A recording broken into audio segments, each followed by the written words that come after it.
Hello Mark, my name is Tina. My number is 15. I'm a sophomore at NCUE. Today, I'm going to read a speech called Colorblind or Color Brave by Mellody Hobson. So, it's 2006. My friend Harold Ford calls me. He's running for U.S. Senate in Tennessee, and he says, Mellody, I desperately need some national press. Do you have any ideas? So I had an idea. I called a friend who was in New York at one of the most successful media companies in the world. And she said, why don't we host an editorial board lunch for Harold? You come with him. Harold and I arrived in New York. We are in our best suites. We look like shiny new pennies, and we get to the receptionist, and we say, we are here for the lunch. She motions for us to follow her. We walk through a series of corridors, and all of a sudden, we find ourselves in a stockroom, at which point she looks at us and she says, where are your uniforms? Just as this happens, my friend rushes in. The blood jams from her fans. There are literally no words, right? And I look at her. I say, now, don't you think we need more than one black person in the U.S. Senate? Now, Harold and I applause. We still laugh about the story, and in many ways, the moment caught me off guard, but deep down inside, I actually wasn't surprised. And I wasn't surprised because of something my mother told me about 30 years before. You see, my mother was ruthlessly realistic. I remember one day coming home from a birthday party where I was the only black kid invited, and instead of asking me the normal mothering questions like, did you have fun? Or how was the cake? My mother looked at me and she said, how did I treat you? I was 7. I did not understand. I mean, why would anyone treat me differently? But she knew, and she looked me right in the eye and she said, they will not always treat you well. Now, race is one of those topics in America that makes people extraordinarily uncomfortable. You bring it up at a dinner party or in a workplace environment. It is literally the conversational equivalent of touching the third rail. There is shock followed by a long silence, and even coming here today, I told some friends and colleagues that I planned to talk about race, and they warned me. They told me, don't do it. That there'd be huge risks in me talking about this topic, that people might think I'm a militant black woman and I would ruin my career. And I have to tell you, I actually for a moment was a bit afraid. Then I realized the first step to solving any problem is to not hide from it. And the first step to any form of action is awareness. And so I decided to actually talk about race.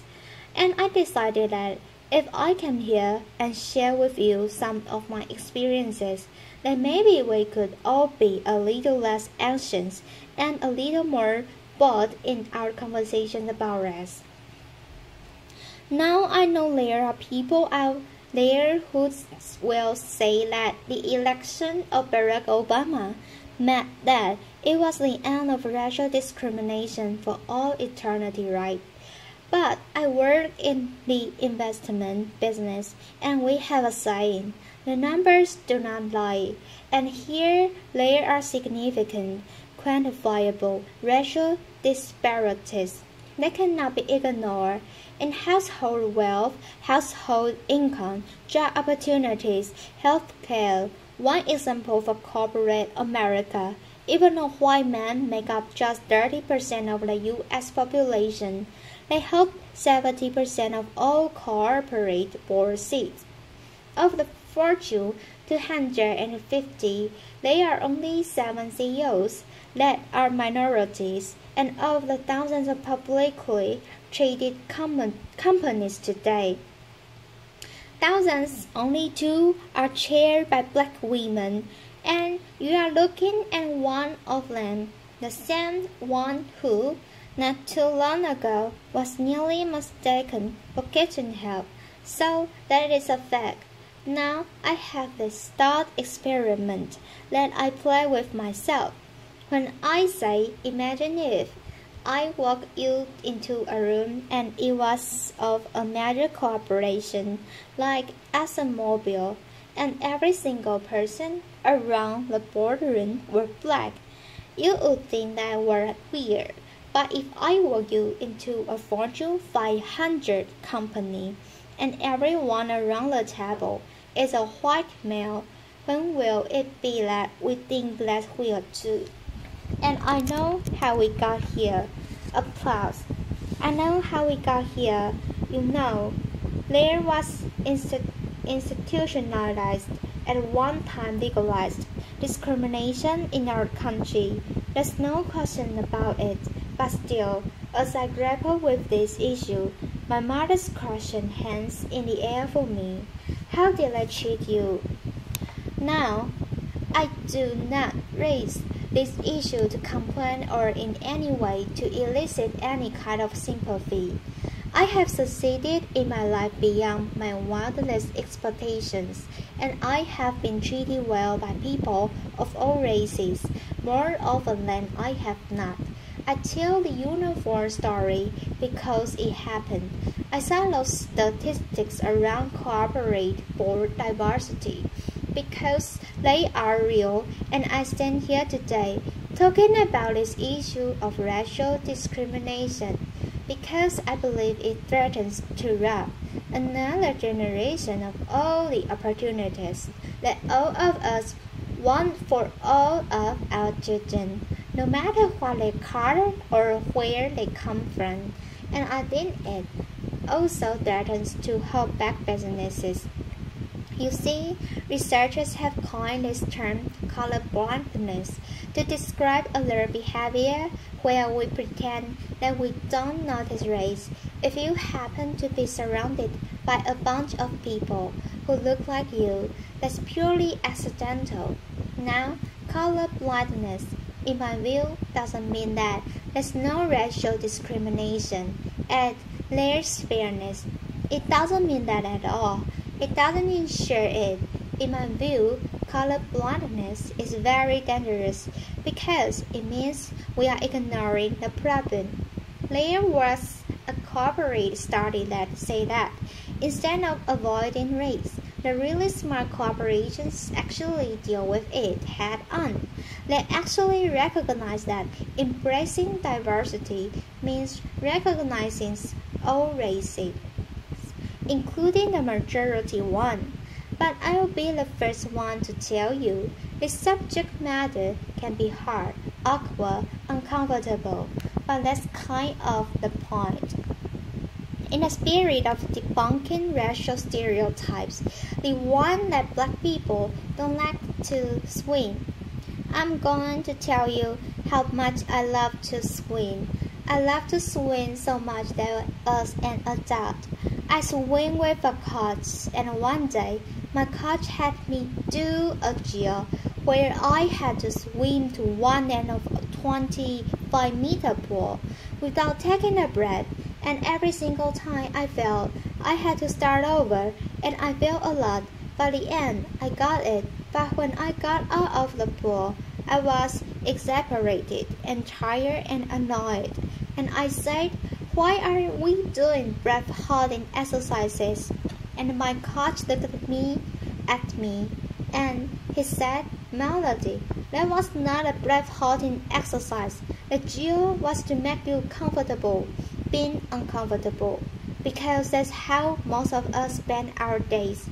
If we can learn to deal with our discomfort and just relax into it, we'll have a better life." So I think it's time for us to be comfortable with the uncomfortable conversation about race, black white, Asian, Hispanic, male, female, all of us. If we truly believe in equal rights and equal opportunity in America, I think we have to have real conversations about this issue. We cannot afford to be colorblind. We have to be color brave.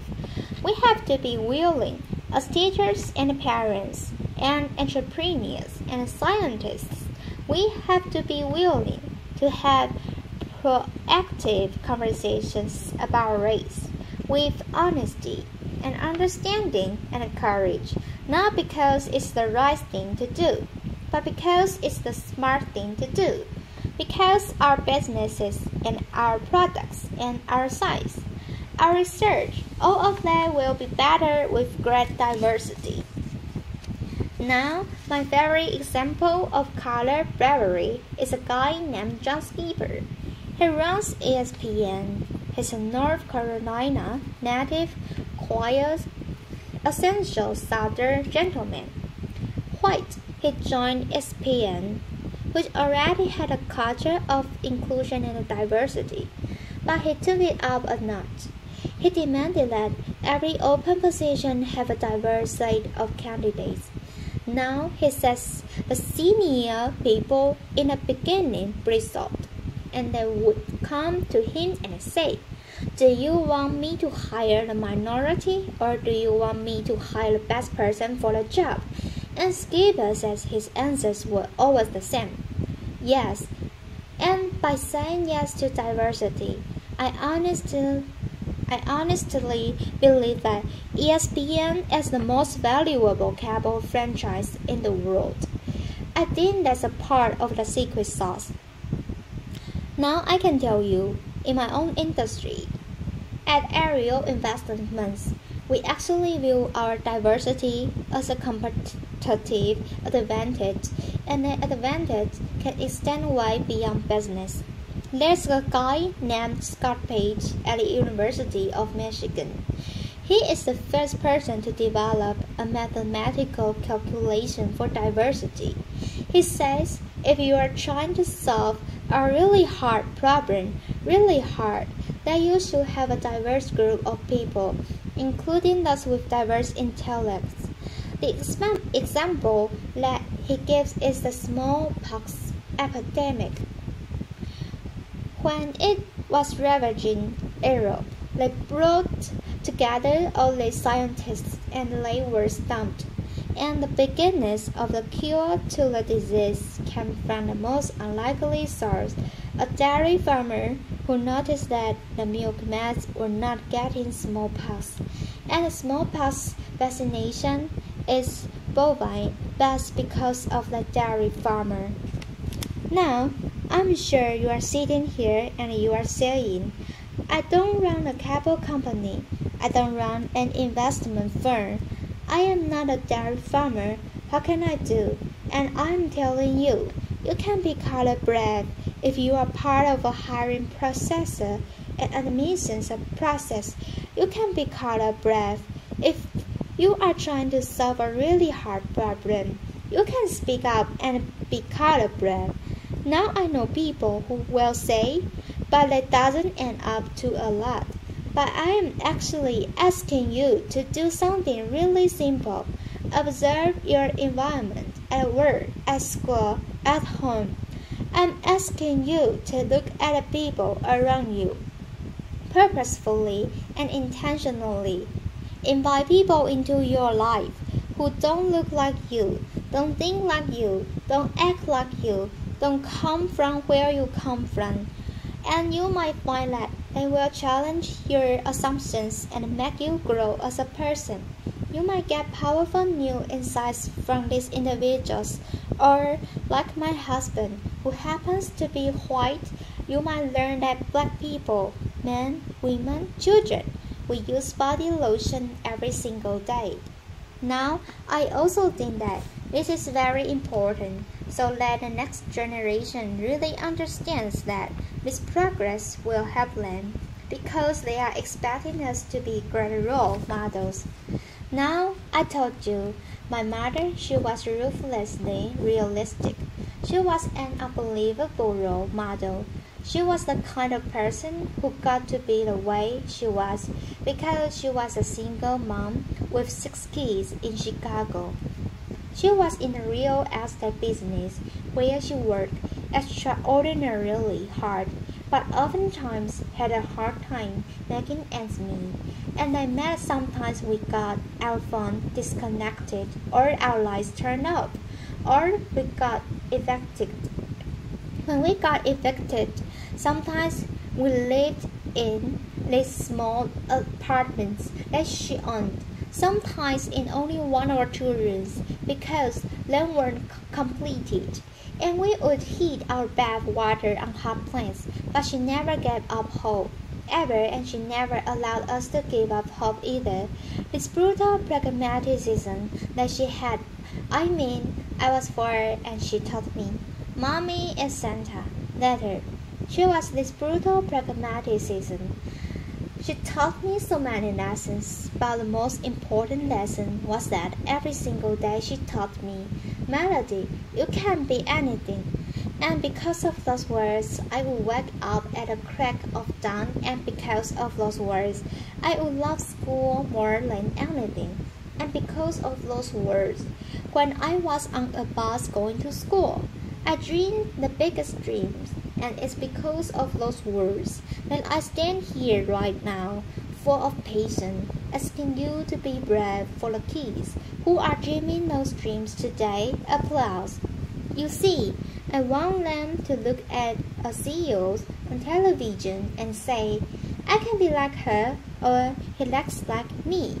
And I want them to know that anything is possible, that they can achieve the highest level that they ever imagined, then they will be welcome in any cooperative boardroom, or they can lead any company. You see, this idea of being the land of the free and the home of the brave is woven into the fabric of America. America, when we have a challenge, we take it head on. We don't shrink away from it. We take a stand. We show courage. So right now, what I'm asking you to do, I'm asking you to show courage. I'm asking you to be bold as business leaders. I'm asking you not to leave anything on the table as citizens. I'm asking you not to leave any child behind. I'm asking you not to be colorblind, but to be color brave, so that every child knows that their future matters and their dreams are possible. Thank you. Applause. Thank you. Thanks. Thanks. Applause.